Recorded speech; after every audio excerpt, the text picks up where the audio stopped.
Hi everyone, my name is Animes, and in this video section we are going to learn how we will do the further part in the Django project, right? तो एक बार आते हैं, बस समझते हैं कि next क्या step हम लोगों को करना है। तो यहाँ पर आप देखिएगा कि जो पहला जो लाइन है मैंने लिखा है creating the apps inside the Django project. तो इसके अंदर क्या करते हैं हम, जो हमारा Django का जो प्रोजेक्ट है जिसको हमने बनाया है बुक स्टोर, उस प्रोजेक्ट के अंदर पे मैं क्या करूँगा, एक ऐप बनाऊंगा जिसका नाम मैं दूंगा लाइब्रेरी, राइट। और सेटिंग ऑफ एप्स, इसको कैसे ऐप्स को सेटिंग किया जाता है उसके अंदर वो देखेंगे। और URLs कैसे होता है, और HTTP रिस्पॉन्स के हेल्प से मैं क्या करूँगा, पहला मैसेज अपना डिस्प्ले करूँगा। So let's come to the coding part and try to understand completely this course is hands on, right। ये पूरा का पूरा जो कोर्स है ये पूरा का पूरा हैंड्स ऑन कोर्स है, जिसमें क्या है कि आप कोड को स्टेप बाय स्टेप देखकर खुद अपने साइड से प्रैक्टिस करिए। ओके, सो लेट्स अंडरस्टैंड ये क्या है। हमारा बुक स्टोर है, बुक स्टोर के अंदर पे जो हमारा एक फाइल है सेटिंग डॉट पाई फाइल, उसी को मैं यहाँ पर डिस्प्ले करके रखा हूँ। So let's understand and creating the app file या app inside the project, right. So how we will do these things, let's write the command python. Okay, first let me show you that what are the directory I am having here. So dir, so here I am seeing my one directory, that is the bookstore. Next is db.sqlite, and then manage.py, right. So these all things we can see inside our directory tree.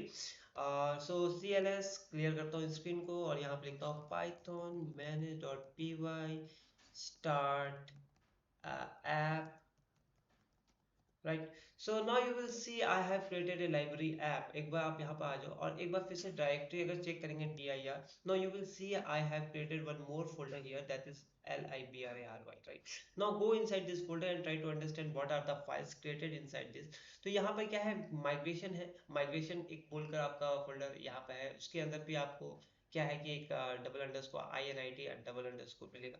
तो ये double underscore ये INIT होता है क्या है, ये मैंने पिछले क्लास में भी बताया है, पिछले वीडियो में मैंने एक्सप्लेन किया था। इस वीडियो में भी फिर से एक बार बता देता हूँ कि जब कभी हम कोई भी अपने प्रोजेक्ट के अंदर पे फोल्डर बनाते हैं और वो फोल्डर जो है हमारे प्रोजेक्ट से रिलेटेड है, तो उसको हमको प्रोजेक्ट से रिलेटेड करने के लिए क्या करना पड़ेगा, ये एक फाइल क्रिएट करना पड़ेगा। इससे क्या होता है, ऑटोमेटिकली जो Django का प्रोजेक्ट है वो समझ जाता है कि ये जो फोल्डर है ये Django प्रोजेक्ट से रिलेटेड है, राइट। तो यहाँ पर हम लोगों ने क्या किया, double underscore INIT double underscore dot py, right. अच्छा, अब नेक्स्ट चलते हैं जो हमारा यहाँ पे है, जैसा कि मैंने और इससे पिछले क्लास में एक्सप्लेन किया था कि जो हमारा Django जो प्रोजेक्ट होता है वो किस पे बेस्ड होता है, वो होता है MVT यानी कि मॉडल व्यू टेम्पलेट। तो मॉडल व्यू टेम्पलेट के थ्रू जो होता है, यहाँ पर मॉडल्स आप देख रहे हैं मॉडल्स डॉट पाई। ये मॉडल्स डॉट पाई पे होता है क्या है, जैसा कि आगे जैसे जैसे हम लोग क्लासेस बढ़ता जाएगा, ये वीडियो बनता जाएगा, और आप समझेंगे कैसे हम लोग मॉडल्स के ऊपर कोड लिखकर अपने डेटाबेस को टेबल क्रिएट कर रहे हैं, वो आप समझेंगे। फिर व्यूज है, व्यूज यहाँ पर हम लोग यूज करेंगे। व्यूज में हम लोग फंक्शन लिखेंगे। फंक्शन जो होता है व्यूज के अंदर पे दो तरीके से लिख सकते हैं, एक सिंपल फंक्शन लिख सकते हैं और एक CBT लिख सकते हैं, that is the class based template, right. तो उसको भी हम लोग समझेंगे, ठीक है ना। तो आइए एक बार काम करते हैं हम लोग यहाँ पर। ये जो आप पूरा का पूरा जो लाइब्रेरी का फोल्डर देख रहे हैं, इस फोल्डर के अंदर पे एक फाइल मिसिंग है, उसका नाम है urls.py। तो आइए हम लोग उस फाइल को क्रिएट कर लेते हैं। यहाँ पर राइट क्लिक करते हैं, न्यू फाइल पे जाते हैं और इसका नाम दे देते हैं urls.py। ये एक फाइल हमने क्रिएट कर लिया। अब इस फाइल के अंदर पे हमको क्या लिखना है आगे मैं बताता हूँ आप लोगों को। उससे पहले मैं क्या करता हूँ, एक बार अपने बुक स्टोर यानी कि जो हमारा प्रोजेक्ट वाला जो फोल्डर है उसके अंदर जो सेटिंग्स डॉट पाई है उसके अंदर आ जाते हैं।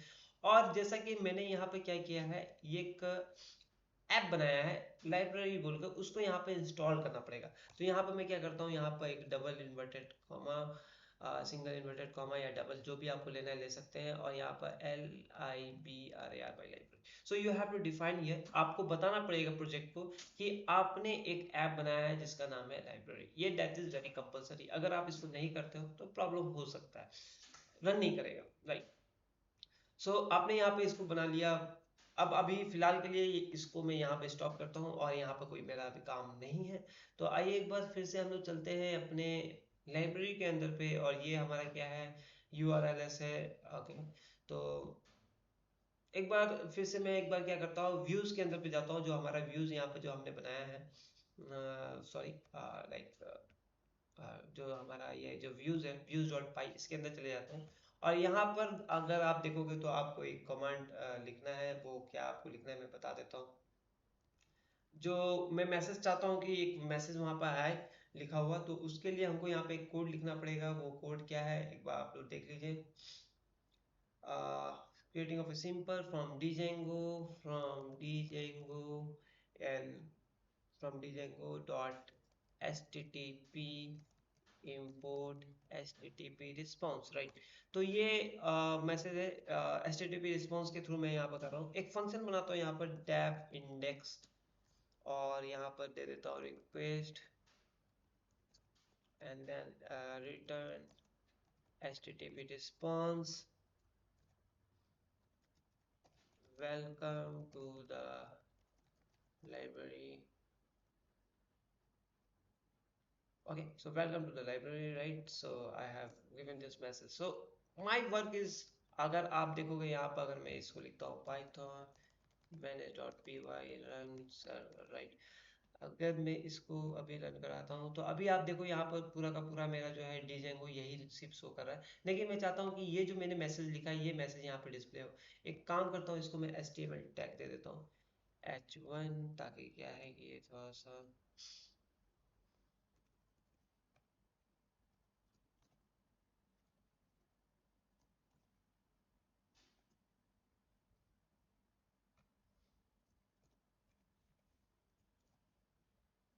fine। So save this file, and next is I have done this part, right? Now go to the urls जो हमने इसके अंदर पे, यानी कि लाइब्रेरी के अंदर पे जो हमने urls.py फाइल बनाया है, इस पे चलते हैं। और यहाँ पर जो हमारा कोड है उसको हम लोग यहाँ पे लिखते हैं, क्या कोड हम लोग को लिखना है उसको एक बार हम लोग यहाँ पर देख लेते हैं। Fine, so let's come to the this part and write the code। So from django.urls import path, right? तो ये आपको लिखना है। अच्छा, ये जो है आप क्या करना चाहते हैं, ये जो आपने जो फाइल बनाया है, ये फाइल के अंदर पे आपको व्यूज को भी कॉल करना पड़ेगा। तो व्यूज को इंपोर्ट करते हैं फ्रॉम डॉट इम्पोर्ट व्यूज।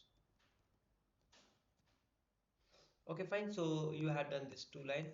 अब यहाँ पे आपको यूआरएलएस पैटर्न, अगर आप देखोगे तो ये कहाँ से मुझे पता चल रहा है। तो ये सब लिखने का जो पैटर्न है वो आपको ऑलरेडी यहाँ पे देखोगे तो देखो यहाँ पे एक यूआरएल पैटर्न है। इसी यूआरएल पैटर्न पे ही हमको यूआरएल को डिफाइन करना है। तो यहाँ पे अभी मैं लिख लेता हूँ URL pattern. URL patterns spelling आप देख लीजिएगा, एस लगा दीजिएगा, नहीं तो क्या है कि if you will get any error. तो स्पेलिंग मिस्टेक होता है, समझ में भी नहीं आएगा आपको कि कहाँ पर मिस्टेक हो रखा है। तो यहाँ पे लिख लीजिए पाथ, क्योंकि हम यहाँ पर क्या कर रहे हैं, पाथ के थ्रू एक यूआरएल बना रहे हैं। पाथ यहाँ पे दे दीजिए, और यहाँ पे जो पहला स्ट्रिंग है उसको अब मैं एम्प्टी रखता हूँ। फिर व्यूज डॉट इंडेक्स जो फंक्शन मैंने यहाँ बनाया है, और नेक्स्ट पैरामीटर जो होगा name equal to index, right. तो मैंने यहाँ पे ये पूरा का पूरा मैंने दिया, इसको मैं सेव करता हूँ, राइट। तो ये जो मैंने डिफाइन किया ये पूरा का पूरा मेरा एक नया फाइल था, और इस फाइल के अंदर पे मैंने ये पूरा लाइन लिखा है from Django dot U R L S import path and from dot import dot views, right. अभी इसको मुझे क्या करना है, डिफाइन करना पड़ेगा कहाँ पर, अपने प्रोजेक्ट पे, ठीक है ना। तो आपने क्या किया, बड़ा इसको समझना पड़ेगा। देखिए इसमें क्या है कि पहले आपने एक ऐप बनाया, उस ऐप के अंदर पे आपने क्या किया, U R L S dot py कर दिया। अब ये क्या करेगा, उस इस URL जो पाई फाइल है इस पे जो आपने व्यूज का जो फंक्शन किया ना, इस फंक्शन को आपने क्या किया कि आपने ये कह दिया कि भाई साहब एक काम करो, मैंने जो व्यू के अंदर जो फंक्शन बनाया ना, उस फंक्शन को तुम क्या करो, वो जो हमारा ये जो सर्वर है, ये जो सर्वर हमारा जो चल रहा है, इस सर्वर के यहाँ पर जाकर उसको डिस्प्ले करो, यहाँ पे इसको कॉल करो, और यहाँ पे उसको फंक्शन को डिस्प्ले करो। तो यहाँ पे क्या है कि ये कॉल जो हो रहा है, ये जो पूरा का पूरा जो 8000 आ रहा है, ये एक्चुअली कहाँ से आ रहा है, ये डीजेंगो प्रोजेक्ट के अंदर से आ रहा है। लेकिन हमने बनाया कहाँ पर है, अपने ऐप के अंदर बनाया है। तो वो जो ऐप का जो हमारा जो लोकेशन है, पाथ है, उसको हम क्या करना पड़ेगा, डीजेंगो प्रोजेक्ट के अंदर पे जो हमारा urls.py फाइल है उस पर डिफाइन करना पड़ेगा। तो आइए कैसे करते हैं उसको वो देख लेते हैं। तो हम एक काम करते हैं, यहाँ पर अपने बुक स्टोर पे चले जाते हैं। बुक स्टोर का जो urls.py फाइल है, यहाँ पर हम क्या करेंगे, एक फ्रॉम django.urls import path, और यहाँ पर हम क्या करेंगे, हैज कॉमा देकर इंक्लूड कर लेंगे, ठीक है ना।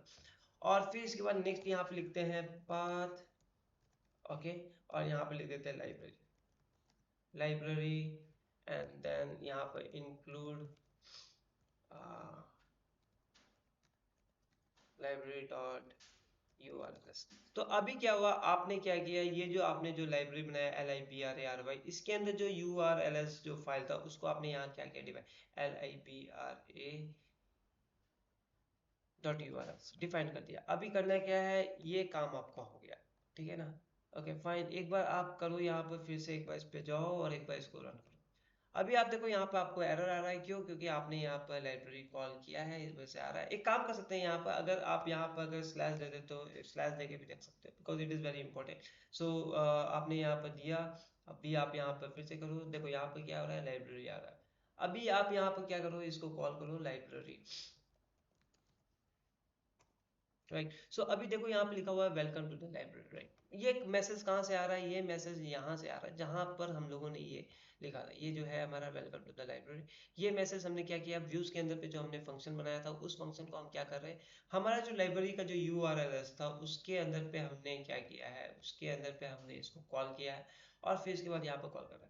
अब यहाँ पर जैसे देखिए, आपको मैंने यहाँ पर कहा था जो पहला स्ट्रिंग होगा वो एम्प्टी होगा। इससे होता क्या है कि जब भी आप कोई वेब एप्लीकेशन बना रहे हैं तो उसमें देखिएगा बाय डिफॉल्ट एक फर्स्ट पेज खुलता है, वो फर्स्ट पेज है यहाँ पर है। अगर आप चाहते हैं कि नहीं यहाँ पर हमारा एक उसका भी एड्रेस हो, तो यहाँ पर आप दे सकते हैं इंडेक्स, राइट। अब आप अगर इंडेक्स दे देते हो और फिर उसके बाद यहाँ पर स्लैश देते हो, वॉट एवर भी, तो यहाँ पे एक चीज देखना आपको, यहाँ पर जब आप कॉल करोगे and then you are calling it, then you are getting that page not found, then what you have to do here, you have to just write here index, because index you have given a name there, right, and then you are going to write so welcome to the library, like this way हमारा जो ये है URL का pattern वो work करता है। तो फिलहाल क्या है, मैं यहाँ से क्या करता हूँ, मैं यहाँ से एक काम करता हूँ, मैं यहाँ से ये हटा देता हूँ, ये इंडेक्स हटा देता हूँ, राइट। फाइन, तो ये हो गया। अब यहाँ पर आ जाते हैं एक बार फिर से अपना जो सेटिंग वाला जो है यूआरएल प्रोजेक्ट वाला है उस पे आ जाते हैं। देखिए होता क्या है कि जब आप कोई प्रोजेक्ट बनाते हैं तो उस प्रोजेक्ट के अंदर पे ऐसा जरूरी नहीं है कि केवल आप एक ही ऐप बनाएंगे। उस प्रोजेक्ट के अंदर पे आपका माइक्रो सर्विसेज हो सकता है, माइक्रो सर्विसेज लाइक एक बड़ा सा प्रोजेक्ट के अंदर पे आप डिफरेंट डिफरेंट सर्विसेज दे रहे हैं, उसी को हम लोग माइक्रो सर्विसेज बोलते हैं। तो यहाँ पर क्या है कि लाइब्रेरी है, उसी तरह क्या है, सपोज ये एक पूरा का पूरा जो प्रोजेक्ट है एक यूनिवर्सिटी से रिलेटेड है, उस यूनिवर्सिटी से रिलेटेड जहाँ पर स्टूडेंट जो है लाइब्रेरी को भी यूज कर सकते हैं, अपने एडमिशन से रिलेटेड जो थिंग्स है उसको भी यूज कर सकते हैं। तो आप क्या करेंगे, उनके लिए अलग से एक ऐप बना लेंगे और उस ऐप को उस ऐप से रिलेटेड वर्क करना है तो आप क्या करेंगे, वहां पर उसको लाइक डिफरेंट नाम दे देंगे जो आपका ऐप का होगा। जैसे पाथ मैंने यहाँ पे दे दिया, path and then like registration, registration, registration, right. और फिर उसके बाद भी उसको भी इंक्लूड कर लेंगे। तो ये क्या होगा, जब आप रजिस्ट्रेशन स्लैश मारोगे तो वो क्या करेगा, रजिस्ट्रेशन ऐप से रिलेटेड जितने भी आपने पेज बनाए वो उस पर चला जाएगा, राइट। तो ये एक बहुत ही अच्छा तरीका होता है कि आप यहाँ पर डिफाइन कर दो कि आप किस ऐप से रिलेटेड कर रहे हैं। अगर बाय डिफॉल्ट सपोज अगर आपका प्रोजेक्ट पे केवल और केवल एक ही फाइल है, एक ही ऐप है, और आप कोई ऐप नहीं बनाना चाहते, तो you can keep this empty, right. So इस पे कोई प्रॉब्लम नहीं है। आप सिंपली एक बार फिर से इस पे चले जाओ और यहाँ पर अगर आप फिर से अगर इसको रन करोगे तो अभी आपको एरर दिखाई देगा। अभी आप यहाँ पर सीधा आ जाओ 8000 पे डायरेक्ट आ जाओ and then run it, then welcome to the library, right. तो ये क्या हो जाएगा, केवल अगर आप डिजेंगो के अंदर पे केवल एक ही ऐप है तो उस ऐप के आधार पे आप क्या कर सकते हो, पूरा का पूरा means like you do not need to mention here the name, right. मैंने यहाँ पर देखिए, अगर आप देखोगे तो यहाँ से मैंने नाम हटा दिया, लेकिन मैं यहाँ पर क्या करता हूँ, मैं अपने इस प्रोजेक्ट से रिलेटेड जो मेरा है लाइब्रेरी उसको मैं रहने देता हूँ और यहाँ पर मैं उसको लाइब्रेरी लिख देता हूँ और फिर से सेव करता हूँ और फिर से एक बार यहाँ पर चला जाता हूँ और फिर से एक बार रिफ्रेश करूंगा तो मुझे एरर मिलेगा।